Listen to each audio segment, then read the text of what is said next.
Greetings, this is BillyTheOstrich. This is a poorly scripted video talking about the absolute state of YouTube right now. It is basically just me venting my frustrations with the platform. I've been using YouTube since 2007, and I've been creating content on the platform since 2015. I've seen this platform go from a pretty good video sharing site down the spiral to where it sits today.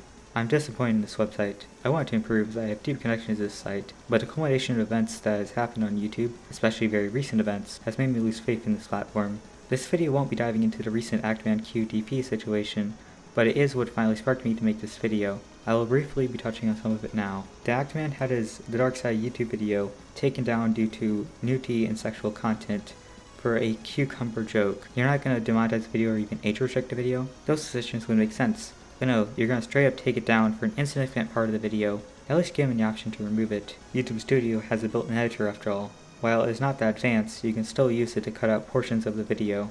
After this, if you didn't think it could get any worse, his entire channel was demonetized. What really prompted me to make this video was this tweet by Actman, in which he says the line, "Don't care if my YouTube channel is banned anymore." Now, I didn't watch Actman before he made his video on QTB, but that line moved me emotionally in a way I haven't felt for a long time. When I read that line, I knew I had to make this video.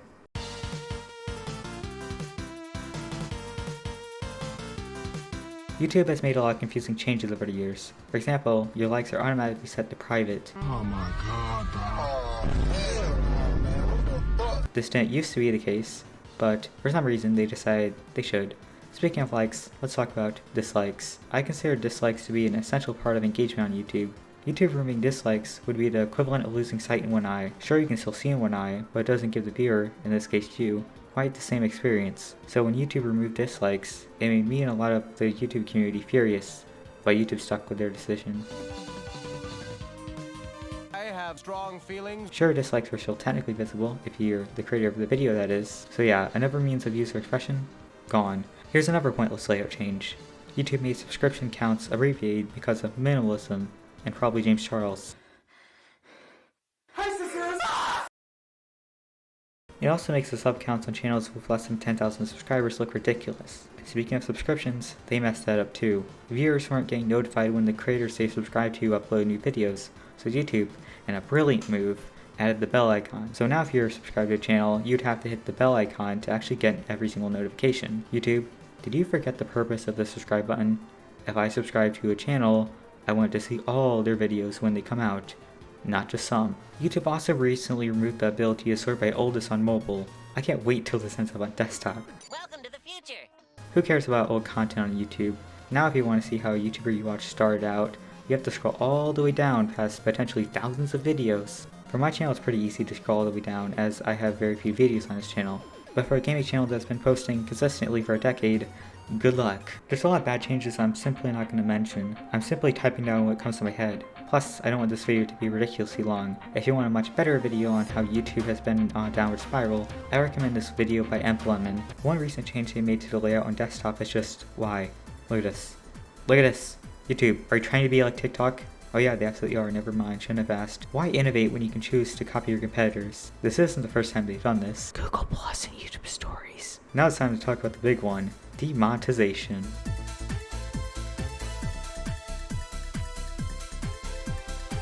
Now I have to mention that none of my YouTube channels have ever been monetized, so I never experienced demonetization firsthand. I've heard plenty of stories from larger content creators about the horrors of demonetization. That yellow dollar sign doesn't just mean that your video isn't earning money. Demonetization also suppresses that video, which limits its reach. Even if a YouTuber just does YouTube for a hobby, and the money earned from their endeavors is just the cherry on top, the reach of their videos are still being suppressed. I'm going to briefly talk about genres on YouTube I know have been hit hard by demonetization. These are just the ones that come to mind, so this isn't like a full list, okay? First one I can think of are history YouTubers. If you simply talk about subjects that YouTube considers controversial, disturbing, etc., you'll earn that sweet yellow dollar sign. Newsflash YouTube. A lot of human history isn't pretty. There's a lot of fucked up things humans have done to each other. However, there's an exemption for educational content in your advertiser-friendly guidelines. Some subjects in human history are disturbing, but that doesn't mean that they shouldn't be taught. History shouldn't be suppressed. If you want a great video on how demonetization and other issues have affected the history community on YouTube, I recommend this video by Cynical Historian.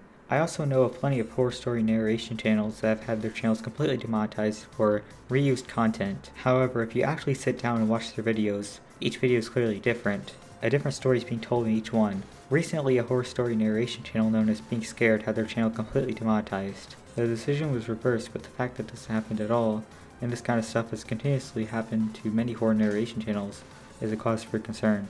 Let's take a break from all the talk about demonetization. Let's talk about YouTube and their Twitter.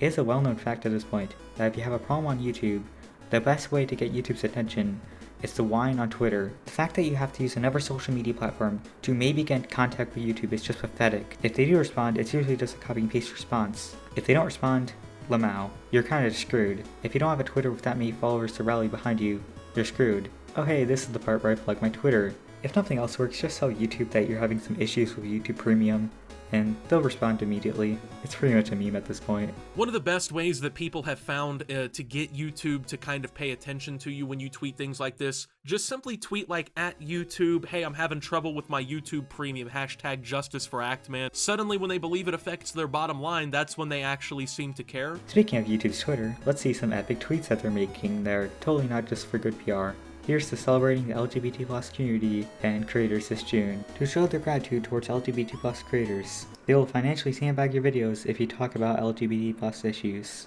Because...